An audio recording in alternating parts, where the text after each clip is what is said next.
All right, everybody, welcome back to the show. And today we are diving deep into something pretty timely. Yeah, it's We've been hearing a lot about Buy American lately, south of the border. right. But what happens when Buy Canadian becomes less of a feel-good slogan and more like, well, kind of the best economic play? Yeah, exactly. Like, imagine a Canada where buying local is, well, it just makes the most sense for your wallet, too. Hmm.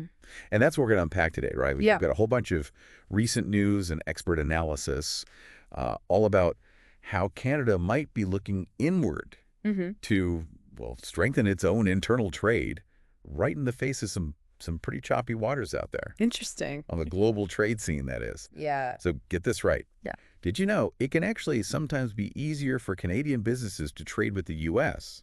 Wow. than with another province? Yeah, that's crazy, right? I know, it's wild, right? Yeah. So we're going to break down why that is what it means for you, the listener, Right. and, well, what this all means for the future of Canada's economy. So, Buckle up. yeah, buckle up. Let's get into it. So to kick things off, we got to talk about the elephant in the room, Yeah. the trade tension with the U.S., Always there. right? Yeah. So just before President Trump took office, Yeah. he drops his bombshell, right? Yep. He proposes a 25% tariff on imports from Canada and Mexico, Oh boy.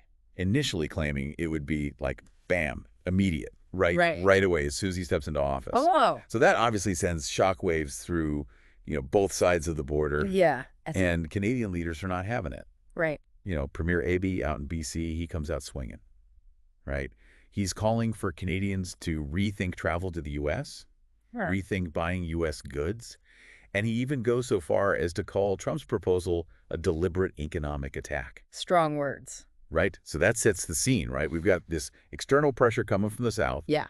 but then at the same time, we've got this whole other challenge brewing within Canada's own borders. Exactly. It's been a long-standing issue, actually. Canadian businesses have been complaining for years about these interprovincial trade barriers, It's true. right? All these regulations and paperwork that make it, well, just a real pain to trade across provincial lines. I mean, it's like, Right. imagine trying to sell maple syrup from Quebec to, Manitoba.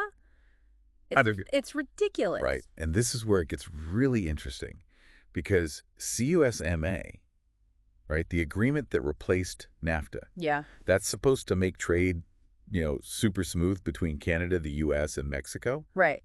But get this, Premier Tim Houston of Nova Scotia. Mm-hmm. He points out that it's sometimes easier to sell Nova Scotian goods under CUSMA What? than within Canada itself. Hold on a second. Right. That's crazy. I know. Isn't that wild? It's like, So in some cases, Canadian provinces are actually more restricted yeah. in trading with each other than with another country altogether. Yeah, it's mind-boggling. It's mind-boggling, right? Yeah. And the kicker is, Yeah. this isn't just some, bureaucratic quirk. No. It has a real impact on the economy.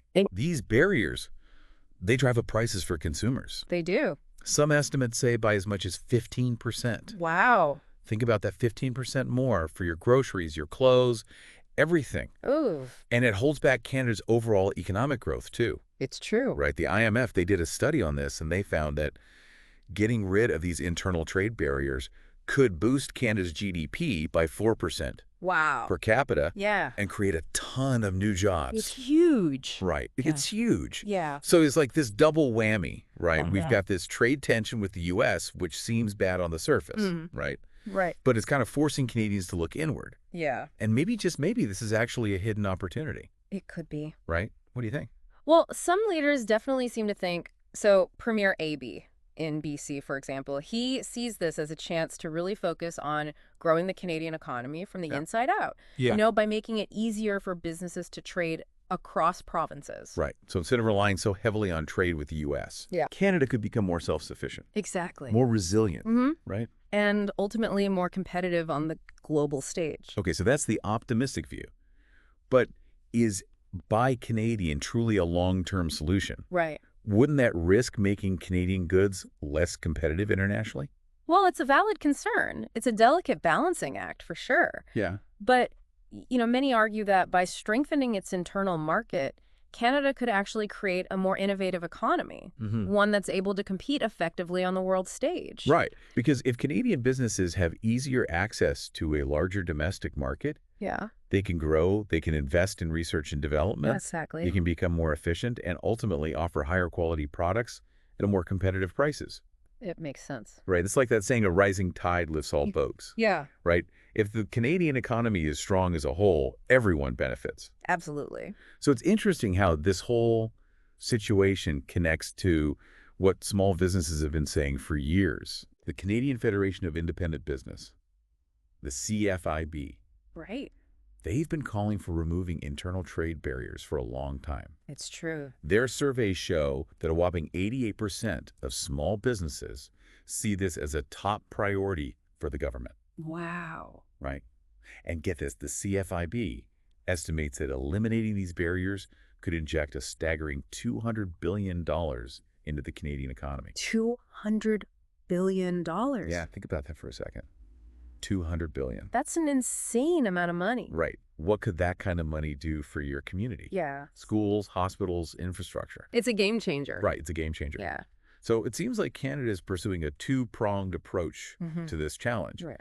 On the one hand, they're trying to prevent the U.S. from actually implementing those tariffs. Yeah. Prime Minister Trudeau has emphasized that Canada is preparing a strong national response Yeah. if necessary. Yeah. So they're not just going to sit back and take it. Yeah. But at the same time, they're also taking steps to address the internal barriers. They're prioritizing talks to further liberalize domestic trade building on agreements from 1995 and 2017, aiming to create a truly unified national economy. A true Canadian marketplace. Right. That's the goal. So it's almost like this trade conflict with the U.S. Yeah. It's holding up a mirror to Canada, forcing it to confront its own inefficiencies. Exactly. And who knows, this could actually be a turning point.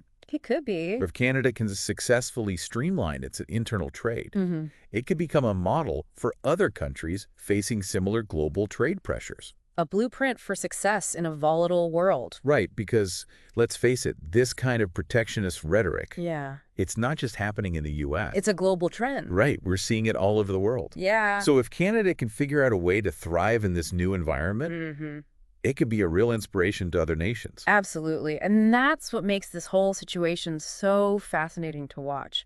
It's not just about Canada. It's about the future of global trade. Right? It's a story that's still unfolding. Yeah. But one thing's for sure, it's a story worth paying attention to. Absolutely. So that's it for our deep dive today, folks. Thanks for joining us. Thanks for having me. And be sure to check back next time for another deep dive into the most pressing issues of our time. See you then. See ya.